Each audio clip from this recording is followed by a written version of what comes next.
بسم آبن ولدن منفس قدسن حدا أملاخ أمين بقرآن أحواتين لموين مغتسلتا معلتاوي نمبوزلنا مزقب هايمانوت كاب قصري 185 كساب 109 كنا نببنا كين مزخف لزي من بابنا بزعبا صلوة هايمانوت هاوريات زدرسونن ناينيكيا صلوة هايمانوتن كلته ناي امنات مغلصي صلوتات اب قدمي زخف لزي አሎና دحر زنباب من بابنا ترجمو حسابو ركبو انتاي مخانو كنرينا ካልኣይ ወገን እምነት ክርስትና ምግላጽ ጸሎተ ሃይማኖት ወይ ተአምኖታት ቁጽሪ 185 አአምን ኣለኹ ዝብል ዝኾነ ይኹን ሰብ ነቲ ንሕና እንኣምኖ ኩሉ እቕበል ኣለኹ ማለቱ እዩ። ኣብ ናይ እምነት ሓድነትን ሱታፌን ከዓ ንኹሉ ዝመርሕን ኣብ ሓንቲ ተኣምኖተ ሃይማኖት ዝጠምርን ናይ ሓባር ልሳነ እምነት የድሊ እዩ። ቁጽሪ 186 ካብ ጥንቲ ኣትሒዛ እታ ብዘመነ ሃዋርያት ዝነበረት ቤተ ክርስቲያን ንኹሉ መምርሒ ብዝኸውን ሓፂር ቀመር እምነታ ክትገልጽን ከተመሓላለፍን ተረኽበት። ካብ ቅድም ጀሚራ ቤተ ክርስቲያን ነቲ መሰረታዊ ዝኾነ ኣናቕጽ እምነታ ኣብ ሓደ ጠርኒፋ ብዝተዋሃደ መልክዕ ጽማቕ ኣጽፊፋ ነቶም ንጥምቀት ዝሰናደው ንእሰ ክርስቲያን ከተቕርበሎም ደለየት። እዚ ጽማቕ ተዋጽኦ ትምህርቲ እምነት ምስ ናይ ሰባት ርእይቶ ንኽሳማ ኣይኮነን ዝተገብረ እኳ ደኣ እቲ ቀንድን ኣገዳስን ዝኾነ ኩሉ ካብ ቅዱሳት መጻሕፍቲ ተዋፂኡ ናይታ እምነት ብምልእታ ዝተዋሃደ ሓደ ትምህርቲ እዩ ክቐርብ ተደልዩ። ሓንቲ ዘርኢ ኣድሪ ኣብታ ደቃቕ ፍሪኣ ኣዝዩ ብዙሕ ዝቝጸሩ ጨናፍር ኣቝራ ከም ዘላ እዚ ጽማቕ ተዋጽኦ ትምህርቲ እምነት ከዓ ነቲ ኣብ ብሉይን ሓድሽን ኪዳን ዘሎ ናይ ቅንዕቲ ሃይማኖት ሙሉእ ፍልጠት ብውሑድ ቃላት ገሊጽዎ ይርከብ። ቁጽሪ 189 እዚ ዓይነቱ ጽማቕ ተዋጽኦ ናይ እምነት መግለጺ ጸሎተ ሃይማኖት ይበሃል። ምኽንያቱ ከዓ ነቲ ክርስቲያን ዝገልጽዎ ወይ ዝእመንዎ ሃይማኖቶም ኣሕፂሩ ስለ ዘቕርብ እዩ። ብዝበዝሕ በቲ ኣኣምን ዝብል ቃል ስለ ዝጅምር ተኣምኖት እውን ይበሃል እዩ። ምልክታት ሃይማኖት ከዓ ይበሃል። ቁጽሪ 188 እቲ ሲምቦልስ ዝብል ግሪኻዊ ቃል ንዝኾነ ዝተሰብረ ኣቕሓ ነቲ ፍርቂ ስባሩ ንኣብነት እኳን ሓደ ዝተሰብረ ማሕተም ንመረጋገፂ ኢልካ ንእትሕዞ ክፋሉ ዘመልክት ነበረ። ነዚ ስብርባር ወገናት ኣኻኺብካ ኣዋሃሂድካ መንነት ዋንኡ ንምርግጋጽ የገልግል። እዚ ምልክት እምነት ድማ ኣብ መንጎ ኣመንቲ ናይ ሓድሕዳዊ ኣፍልጦን ናይ ሱታፌን ምልክትን ነበረ። ብኻልእ ወገን ሲምቦሎን ማለት ጽማቑ ወይ ዝተዋጽአ እኽብካብ የስምዕ። ምእንቲ እዚ ምልክት እምነት ክበሃል ከሎ ናይ ቀንዲ ሓቅታት እምነት ተዋጽኦ ወይ ጽማቕ ኮይኑ ንመደብ ትምህርቲ ክርስትና ካቴኪዝ ከም ቀዳማይ መሰረታዊ መወከሲ ብምዃን ዘገልግል እዩ። ቁጽሪ 189 እቲ ፈለማ ምግላጽ እምነት ተኣምኖት ኣብ እዋን ጥምቀት ይፍጸም። ስለዚ እቲ ምልክት እምነት ቅድሚ ኩሉን ልዕሊ ኩሉን ናይ ጥምቀት ተኣምኖት እዩ። ጥምቀት ብስም ኣብን ወልድን መንፈስ ቅዱስን ዝወሃብ ስለ ዝኾነ እቲ ኣብ ጥምቀት ዝግለጽ እትእመኖ ሓቅታት እምነት ምስ ናይ ቅድስ ሥላሴ ሰለስተ ኣካላት ብዘለዎ ርክብ እቲ ተዋሂዱ ዝቐርብ እዩ። ቁጽሪ 190 ተኣምኖት ወይ ጸሎተ ሃይማኖት ኣብ ሰለስተ ወገን ይኽፈል። ተቐዳማይ ወገን ብዛዕባ ተቐዳማይ መለኮታዊ ኣካልን በዘደንቕ ናይ ፍጥረት ስራሓቱን ይዛረብ። ቀፂሉ ከዓ በቲ ካልኣይ መለኮታዊ ኣካል በቲ ንደቂ ሰብ ዝፈጸሞ ምስጢረ ድሕነቱን ኣብ መወዳእታ ድማ ናይ ቅድስና መሰረትን ምንጭን ብዝኾነ ሳልሳይ መለኮታዊ ኣካል ይዛረብ። እዚኣተን እተን ናይ ማሕተመ ጥምቀትና 3 ምዕራፋት እየን። ቁፅሪ 191 እዚ 3 ወገናት ነናሓድሕዱ ዝተኣሳሰረ እኳ እንተኾነ ዝተፈላለዩ እዩ። ኣበው ዘዘውትርዎ ንፅፅር ተኸቲልና ድማ ኣናቐጽ ኢልና ንሰምዮ። ብርግጽ እውን ከምቲ ኣብ ግዙፍ ኣካልና መለጋግቦን መፈላለዮን ወገናት ዘለዎ ኣብቲ መግለፂ እምነት እውን እዚ ኣናቐጽ ዝብል ስያሜ ነቲ ብፍላይን ብንጹርን ክንኣምኖ ዝግባኣና ሓቅታት ተዋሂቡ ኣሎ። ከምቲ ቅዱስ ኣምብሮዚዮስ ዘረጋግጾ ነቲ ጥንታዊ ትውፊት ብምኽታል ድማ ነተን ናይ ተኣምኖት ወይ ጸሎተ ሃይማኖት ኣናቐጽ ብኣሃዝ 12 ምምዳብ ምእንቲ እዚ ከዓ ኣምሳላዊ ዝኾነ ኣገባብ በቲ ናይ ሃዋርያት ቁፅሪ ነዚ ናይ ሃዋርያዊ እምነት ምልኣት ፍጽምና መግላጹ ዝተደልየ ይመስል።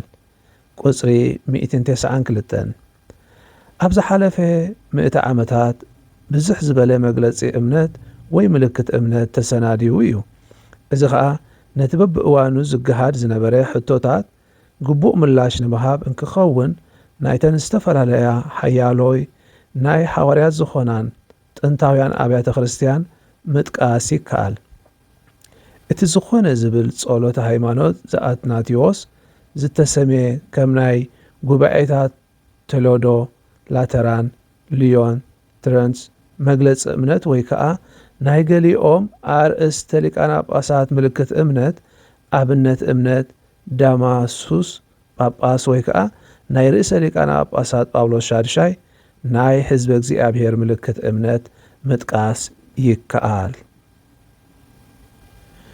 ፍቁራን ኣሕዋተይን ኣሓተይን ኣብ ማእተዊ ከም ዝገለጽናዮ ክልተ ጸሎታ ሃይማኖት ወይ ናይ ተኣምኖት ጸሎት እቲ ሃዋርያት ዝደረስዎን ኣብ ንቅያ ቅዱሳን ኣቦታት ዝደረስዎን ጸሎት ሃይማኖት ከም ዘሎና ርኢና።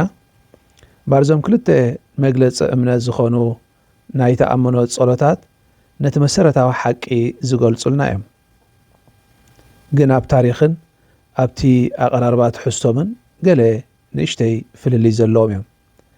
እዚ ጸሎት ሃይማኖት ናይ ሃዋርያት ዝደረስዎ ወይ ናይ ሃዋርያት ጸሎት ሃይማኖት ኢልና እንጽልዮ እቲ ኣዝዩ ጥንታዊ ዝኾነ እቲ መሰረቱ ከዓ ኣብ ሮማ ዝነበሩ ቀዳሞት ቤተ ክርስቲያን ኣብ ካልኣይ ክፍለ ዘመን ዝመፀ ኮይኑ ጽማቕ ትምህርቲ ሃዋርያት ተባሂሉ ዝእመነሉ እዩ። እቲ ካልኣይ ጸሎተ ሃይማኖት ዘኒቅያ ኢልና ንጽውዖ ከዓ ኣብ 325 ዓመተ ምህረት ኣብ ጉባኤ ኒቅያ በቶም 381 ወይ ድማ ኣብ 381 ዓመተ ምህረት ኣብ ጉባኤ ቁስጥንጥንያ በቶም ዓበይቲ ሊቃውንቲ ቤተ ክርስቲያን ዝተነድፈ ጸሎት እዩ፣ ዝጸደቐ ጸሎት እዩ። ስለዚ ርጉጽ ንክኸውን ጸሎተ ሃይማኖት ዘኒቅያ እዚኣ እታ ኣብ ቅዳሴ ንጽልያ ጸሎት እያ ብ325 ዓመተ ምህረት ኣብ ጉባኤ ኒቅያን ብ381 ዓመተ ምህረት ከዓ ኣብ ጉባኤ ቁስጥንጥንያ በቶም ሊቃውንቲ ቤተ ክርስቲያን ኣበው ጸዲቑ ንቤተ ክርስቲያን ዝተዋህበ እዩ። ናይዚ ክልተ ጸሎታት እዚ ናይ እምነት ተኣምኖት ወይ ጸሎተ ሃይማኖት ኢልና ንጽውዖ ዘለና ዕላማ ወይ መጽሓፊኦም እንታይ እዩ?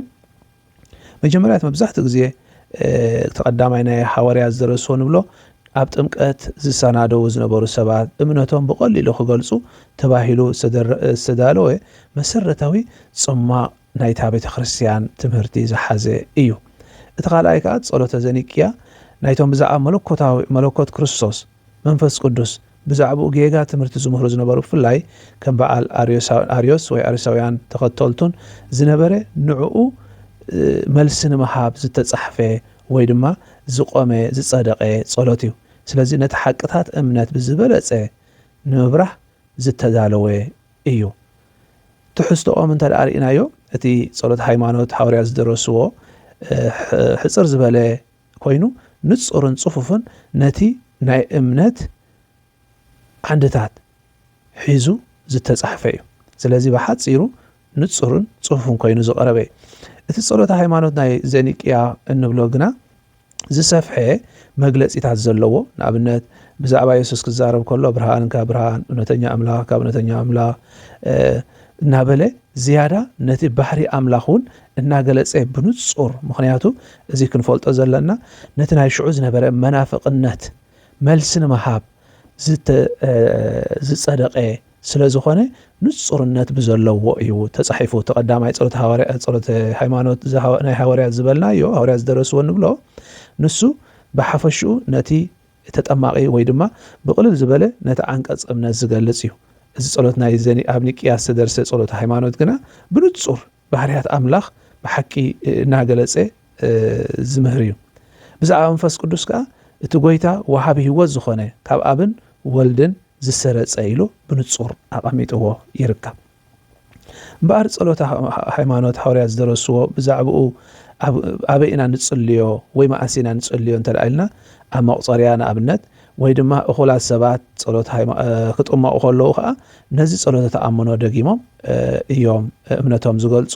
ብዓብኡ ግን ብግልና ክንጽሊ ከለና ኣብ ጸሎት መቁፀርያ ክንደግም ከለና እዛ ጸሎት ሃይማኖት ሃዋርያት ዝደረስዋ ንኽተል። እቲ ኣብ ጸሎት ሃይማኖት ናይ ኒቅያ ከዓ ብሰንበት ኮነ ብበዓላት ኣብ ቅዳሴታት እንደግሞ ጸሎት እዩ። ስለዚ ክልቲኡ ሓደ ዕላማ ሓደ ትምህርቲ ዘለዎ እዩ። ጥራይ ብዝተፈላለየ መንገዲ ዝያዳ መግለፂ ዘለዎን ሕፅር ዝበለ መንገዲ ዝገልጽን እዚ ጥራሕ እዩ እቲ ኣብ መንጎኦም ዘሎ። ነቲ ዘንበብናዮ ምልስልና ሕፅር ዝበለ ክንሪኦ ድማ መጀመርያ እቲ ናይ ሓባር እምነት ብሓባር ምእማን ዝብል ሓሳብ ኮይኑ እቲ ዝሕብር ንኣምን እናበለ ዝገልጽ ናይ እምነት ሓሳብ ዘለዎ ኢና ሪኢና ኣብ ቁጽሪ 185 እዚ ከዓ ናይ ሓባር ምስክርነት ንሕብረት ቤተክርስትያን ከዓ ዝሃንፃ ምዃኑ እዩ። እቲ ኣብ ግዜ ሃዋርያት ዝመፀ ቤተክርስትያን ካብ ጥንቲ ጀሚራ ነቲ መሰረታዊ ትምህርቲ መጽሓፍ ቅዱስ ብሓፂርን ብንጹርን ዘዳለወቶ ምዃኑ እቲ ጸሎት ናይ ሃዋርያት ርኢናዮ። ከምኡ እውን ነቲ ጽማቕ ሓቅታት ኣብ ኒቅያ ዝተገብረ ነቲ ዝነበረ ኩነታት ንምምላሽ እውን ንዕኡ ዝኸውን ጸሎት ብዝግባእ እቲ ተኣምኖት ከም ዝገለጸት ርኢና። ምስጢረ ጥምቀትና ዝተሓሓዝ መግለፂ ዘለዎን ምዃኑ ብዓብኡ ግን እንታይ እዩ ዝብለና ጸሎት ሃይማኖት ኣብ 3 ክፍልታት ከም ዝምቀል እቲ መጀመርያ ብዛዕባ እግዚኣብሔር ኣብን ስራሕ እቲ ኣፈጣጥራን ምክንያቱ እግዚኣብሔር ኣቦ ሰማይን ምድርን ዝፈጠረ እናበለ ብዛዕባ ፍጥረት እግዚኣብሔር ኣቦ ዝገበሮ ዝገልጽ እዩ። እቲ ካልኣይ ክፍሊ ከዓ ብዛዕባ ኢየሱስ ክርስቶስን ምስጢረ ድሕነትን ስለዚ እቲ ምስጢር ናይ ድሕነት ፍጻሜ ዝለበሰ ወይ ድማ ፍጻሜ ዝሃቦ ብዛዕባኡ ይዛረብ። እቲ ሳልሳይ ከዓ ብዛዕባ መንፈስ ቅዱስን እቲ ምንጪ ቅድስናን ምክንያቱ ሱታፌ ቅዱሳን ብመንፈስ ቅዱስ እናበለ ነቲ ሱታፌና ብመንፈስ ቅዱስ ኣብ ቅድስና ከም ዘምጻና ዝገልጽ ስለዚ ብመንፈስ ቅዱስ ምንጪ ቅድስና ምዃኑ ዝገልጽ እዩ። እምበር እዞም አንቀጸ እምነት እዚኦም እውን ኣብ 12 አንቀጽ መቂልና ክሪኦም ንኽእል። መጀመርያ ግን ታሪኻዊ ዕብየት ብዝተፈላለየ ጌጋ ትምህርቲ ንዝነበረ ንምእራም ተባሂሉ እዚ ጸሎት እዚ ከም ዝደርሰ አንተ ወይ እውን ርኢናዮ ኢና። ስለዚ እቶም 12 አንቀጽ ኣብዚ ጸሎት ሃይማኖት እንረኽቦም ኣምሳል ናይቶም 12 ሃዋርያት ኮይኑ እዞም ስዑብ እዮም። እቲ ቀዳማይ አንቀጽ ኣብ ጸሎት ሃይማኖት ንረኽቦ ብሓደ ኣምላኽ እግዚኣብሔር ኣብ ኩሉ ዝኽእል ሰማይን ምድርን ዝፈጠረ ኣምላኽ ኣኣምን ብዛዕባ እግዚኣብሔር ኣብን ስራሕ ፍጥረቱን ዝገልጽ እቲ ቀዳማይ አንቀጽ። እቲ ካልኣይ ከዓ ብሓደ ጎይታና ኢየሱስ ክርስቶስ ሓደ ወዱ ንኣብን ወልድን ስለዚ ብዛዕባ መለኮታዊ ግልጸት ናይ ወልድ ዝገልጸልና እዩ። እቲ ሳልሳይ ከዓ ብዛዕባ ግብሪ መንፈስ ቅዱስ ካብ ድንግል ማርያም ካብ ኣብን ወልድን ዝሰረጸ ብዛዕባ ስጋዌ ለቢሱ ኣብ መንጎና ዝሓደረ ዝገልጽ እዩ። እቲ ራብዓይ አንቀጽ ብዘመነ ጴንጤናዊ ስቕለቱ ስቃያቱ ሞቱ ብዛዕባ ሕማማቱን ሞቱን ዝገልጽ ናይ ክርስቶስ ሕማማትን ሞትን ዝገልጽ እዩ።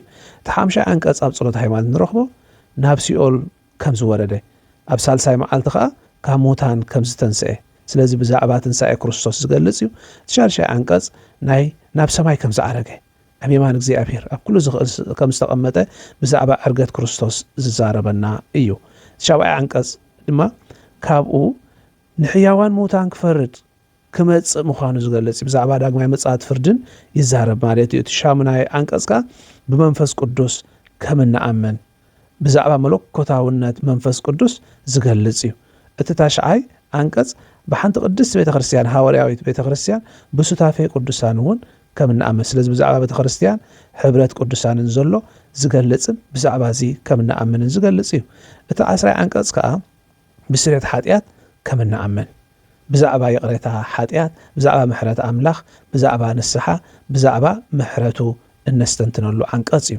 እቲ መበል 11 አንቀጽ ከዓ ብትንሣኤ ሙታን ናይ ስጋ ትንሣኤ እቲ ጎይታና ኢየሱስ ክርስቶስ ዝተንስኣሉ ትንሣኤ ብዛዕባ መወዳእታት ዘመንን ዝገልጽ እዩ መበል 12 አንቀጽ ከዓ ብናይ ዘለዓለም ህይወት ከም እንኣመን በቲ ዘለዓለማዊ ህይወት ካብኡ ንረኽቦ ከም እንኣመን ስለዚ ኣሜን ብዝብል ብዛዕባ ናይ ዘለዓለማዊ ህይወት ተኣምኖት ምዃኑ ዝገልጽ እዩ ባር ፍቁራን ኣሕዋተይና ሓተይን ሎሚ ብዛዕባ ናይ ሓቢርካ ምእማን ማለት ብዛዕባ ጸሎት ሃይማኖት ተኣምኖት ጸሎትና ኢና ርኢና እዚ ክልተ ዓይነት ጸሎታት ከም ጸሎት ዝተፈላለዩ ክንብሎ ይንኽእልን ንሓደ ዕላማ ሓደ ሓሳብ ዘለዎ እዩ እንታይ ዳይ ትፍልልዩ እቲ ቀዳማይ ጸሎት ሃይማኖት ሐዋርያት ዝደረስዎ እቲ ቀሊልን መሰረታዊ ዝኾነ ብዙሕ መግለጽ ዘይብሉ ነቲ አንቀጻት እምነት ጥራሕ ዝሓዘ እዩ ኣብቲ ናይ ኒቅያን ኣብ ቆስጥንጥንያን ዝተደርሰ ዝተሓደሰ ጸሎት ሃይማኖት ወይ ናይ ተኣምኖ ግና